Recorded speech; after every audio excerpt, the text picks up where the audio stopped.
Hi guys, welcome back to my channel. I hope you all are doing well. Thank you to my new and old subscribers for being here today with me. And as you all must have seen from the title, it is a collab video with one of my Cameroonian YouTubers based in UK, Prettyvee, and we are talking on challenges being an African mom in Europe, and I happen to be in Germany and she's in UK, so we are not sugarcoating. We are giving you exactly how we are experiencing motherhood in the abroad. So a little bit about Prettyvee. From her name, she is, yes, a very pretty mother. She's a lifestyle YouTuber. On her channel you will find DIY videos. She will teach you how to transform an old dress into something else, an old shoe into something else, like using your ingredients in your kitchen to take care of your skincare videos and other interesting videos that you don't want to miss. So guys, after watching my videos, please head over to her channel. Make sure you subscribe and follow her. She is also a growing YouTuber, and of course her channel is very interesting. So I'll leave her link in the description box. You can follow from there, or you type Prettyvee on the search bar and you will get to her channel. So let's go into the video. So guys, to begin with, motherhood is a very sweet institution, but at the same time it is difficult, it is challenging, and that's why we want to talk about these 5 points, so that before you get to this stage you might prepare yourself psychologically, emotionally, physically, mentally, because that is exactly all what we are going through right now, which is not good for our health. So I'll be using myself as an example, because if you're watching me for the first time, yes, I am a mother of 3. And so guys, I know every woman is a mother in one way or the other, but becoming a mother biologically, you have to be pregnant. So that is the very first point. Guys, during pregnancy it takes a lot. When we find out that we are pregnant as women, I know everyone is so happy, like, oh my God, thank God you'll be a mother, thank God for the baby, thank God, blah blah. We are so happy and we cannot just wait to have that baby. But during hormonal changes, guys, I think we need like the whole world to stand by us. But if you find yourself in abroad like myself, I have my partner, yes, but guys, he is not enough for me. He's not enough. There are times, because of hormonal changes, I don't even need him by me. That is the honest truth. Like, I don't just need him. I want somebody else to either give me food, to give me water. I need somebody to remind me, Karen Favor, you need to take your bath. I just need somebody to cook for me and give me food to eat. But in abroad, you don't get that. It is either you or your partner. And if your partner is working, there is nothing you can do. And of course he has to work. You people have to prepare financially for the family, for the child, and everything. We need money now. You need money to keep going. So you will not stay in the house because your wife is pregnant. You need money to keep going. So at this point, if your husband is not even there, you're home, trust me, during that time you just feel like crying. You just feel like, oh my God, why did I even become pregnant? Oh my God, what is this? You need your mother, you need your sister, you need somebody by you. So if you happen to travel to abroad and it's time for you to have children, get it in your mind, you are all alone. Nobody will be there. Of course you might have friends, but they will not be there for you 100%, because everybody is busy. If your friend is not a student, your friend is a worker, or your friend is also a family person with children or husband or whatever, or trust me, some people will genuinely not want to come for you, but that's life. You never ever force somebody to be of help for you.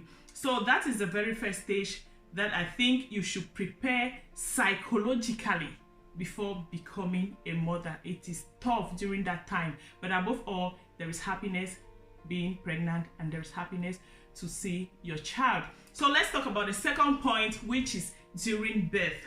Okay guys, during birth, this is the time we know that, oh my God, okay, you are prepared, you want to go to the hospital. Yeah, you need somebody to just accompany you to the hospital, and you realize that you are alone. What do?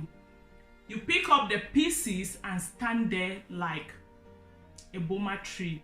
So let's use myself as an example. When it was this time for me to give birth for my first child, let me talk about the first experience and the first child, because second and third it was a little bit different. The first child was there alone. Don't ask me why. This is another story for the day. This is abroad. Like I told you, your partner might be working nature calls, okay?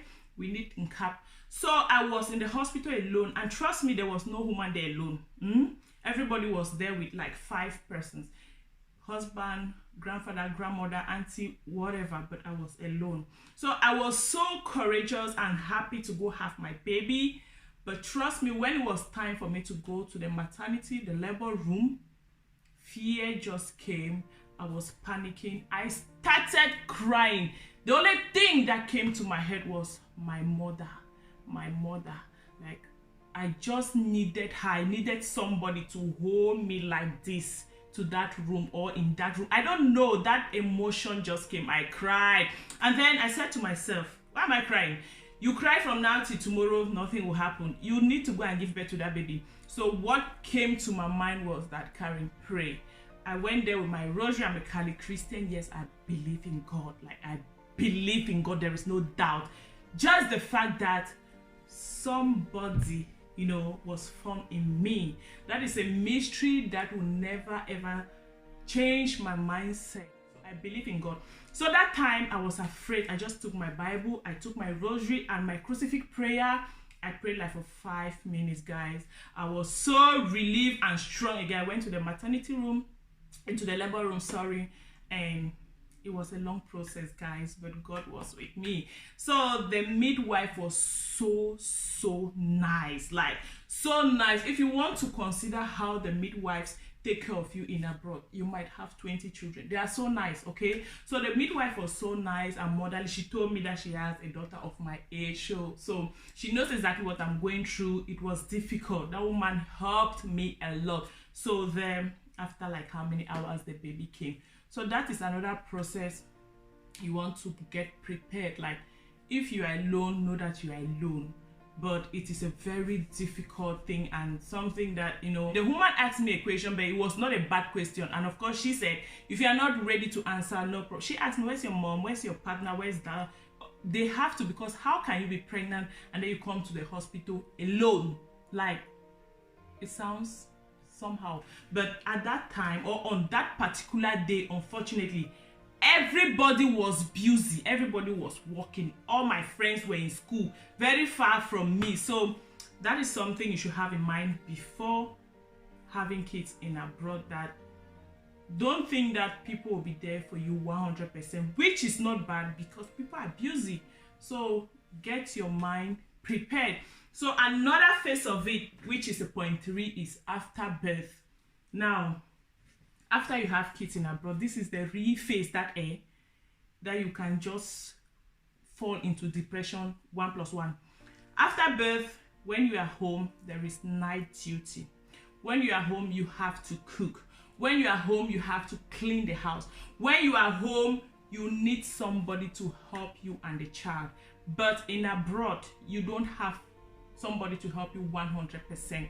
So let me use an example with my first daughter.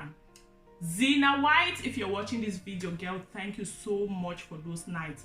There was a week I was drained. I was mentally stressed. I was finished. Like, if you saw me, if you see my first pictures after my first daughter, like 2 weeks after, I snapped back. Like, people were like, my God, you have a good body.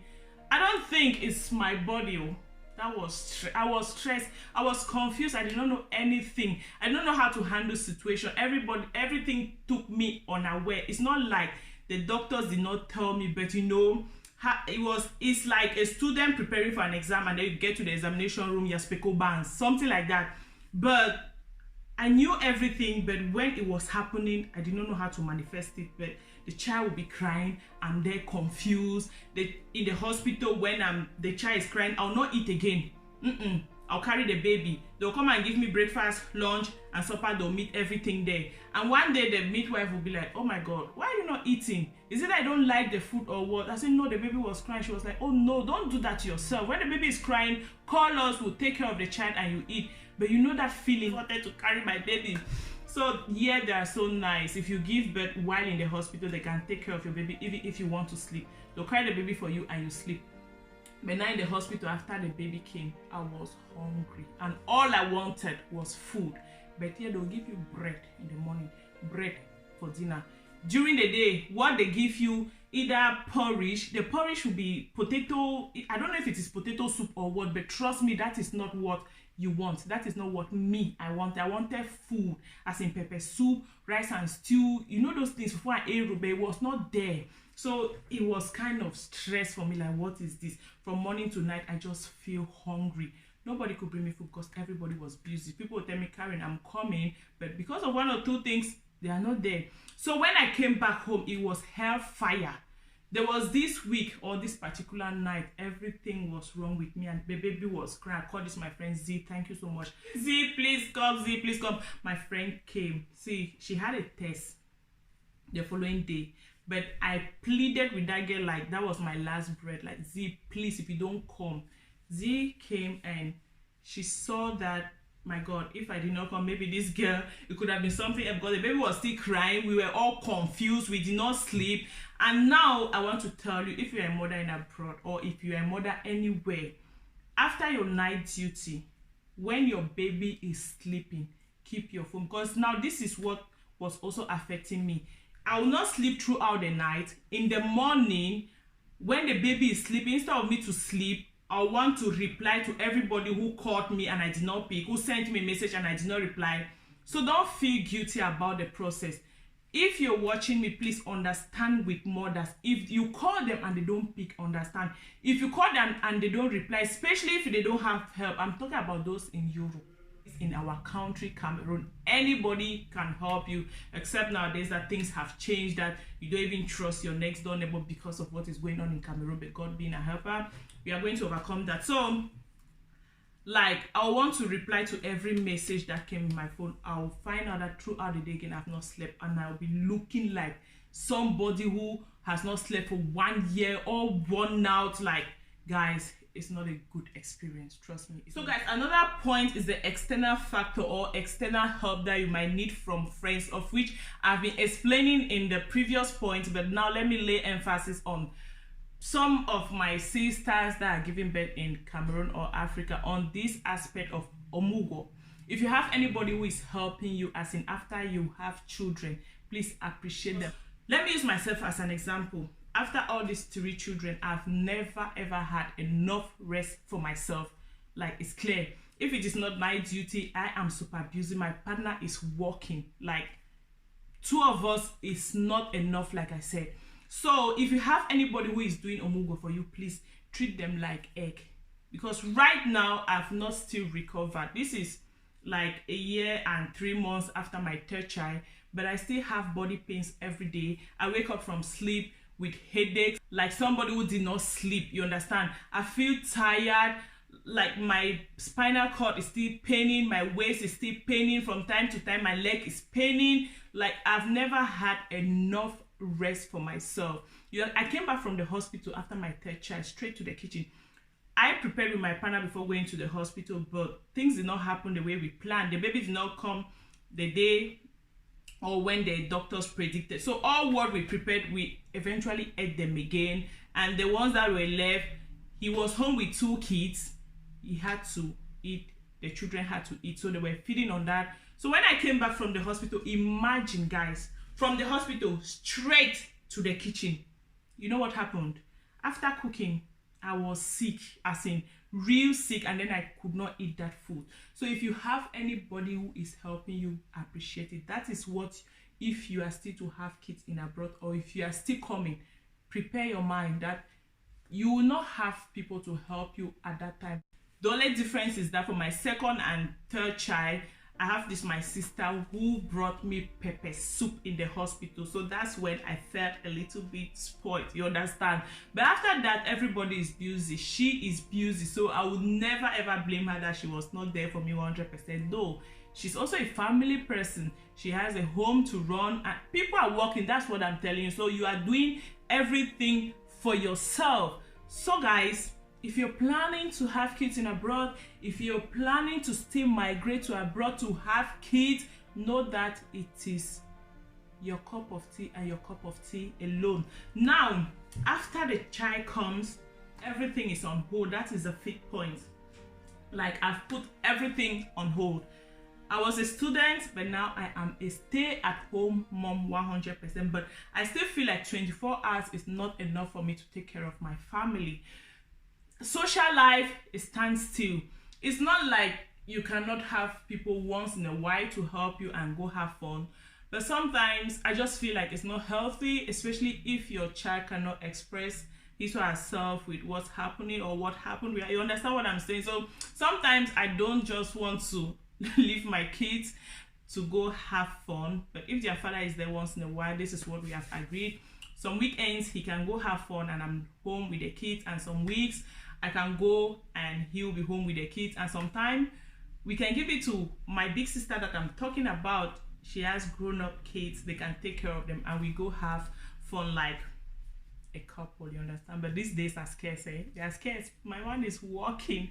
So guys, what I'm saying is that if you're coming abroad, plan it in your brain. Another thing is that wherever you are going to, you are going with your children. Imagine even if you want to get Maggi cube, like you are cooking, you discover that you don't have Maggi cube, you want to rush to the supermarket. You are carrying your children. Imagine I have 3 children. I have to dress all 3 children. We go to the supermarket for me to get Maggi to come and cook. You cannot leave your kids alone at home in Europe, especially even if they are like, even if you have a child of between 10 and 15 at home, it's not advisable. If anything happens to the younger one, you'll still be in trouble. In Africa, you can just tell your neighbor, please take care of my child, I want to get something at the supermarket or whatever, you understand. And yeah, we have like 100 appointments. Come and see how I'm going from one place to another with 3 children. If I'm going for my own doctor's appointment, I have to carry my 3 children along with me. If I'm going for one child's appointment, I have to go with the other one. Because where do you keep them? Everybody is busy. Others are mothers. You cannot carry your own burden and give to another person. But then, that's just the face. That's just the reality of having kids in abroad. Like, your children are your handbag. Everywhere you're going, be ready to carry them along with you. So at this stage, self-care becomes a problem because the time is not enough for you to even say that, okay, I want to do this with my hair. And honestly, guys, after my kids, that's why I just decided to shave my hair, because I felt like I don't have time to go do my hair. I don't have time for this. I don't have time for that. Let me just go natural. The only thing I have to do is wash my hair every day. I comb it, I oil it or whatever, you know. But sometimes you even have friends that will say that one not the way foundation, that one is not looking good, that one is not like this, that one is not like that, that one is not fashionable. It's not because you cannot do it, but if you are in this stage and then you understand exactly what I am saying. And guys or women, nobody should pressurize you. What you're doing a very, very, very good job. And I have my friend, she had her wedding anniversary and I sent to her a message telling her, sweetheart, happy anniversary, you are a couple to emulate, blah, blah, blah, those nice words. And my friend sent me a text that, you know, I felt so good in my spirit. Like, I was so emotional. This is something I don't get to hear every day. And if you can, for once, start appreciating every mother, your sisters, anybody around you, please do by words. Don't do that in your mind. Open your mouth and tell somebody, oh my God, you're doing a good job. You're doing a good job. You're a good mom. My friend sent me a text and told me, Karen, you're a good mother. I am by you as a friend because you are a very good person. To put everything on hold because of your children, not everybody will do that. Yes, I know that it is by choice for each and everyone to do what she's doing, but at the same time, like 24 plus 24, 48 hours to know that that is a day. But it takes the grace of God for me to do what I'm doing every day. It is only God who is helping me. So guys, my friend appreciated me that I felt like I just want to, you know, I just want to be that boomer tree for my children. I just felt so good in my spirit. So I'm encouraging you mothers, what you're doing, be it a stay-at-home mom, be it a working mom, you are doing a good job. And from time to time, just take good care of yourself. Anything that brings you happiness, make sure you do that to the fullest.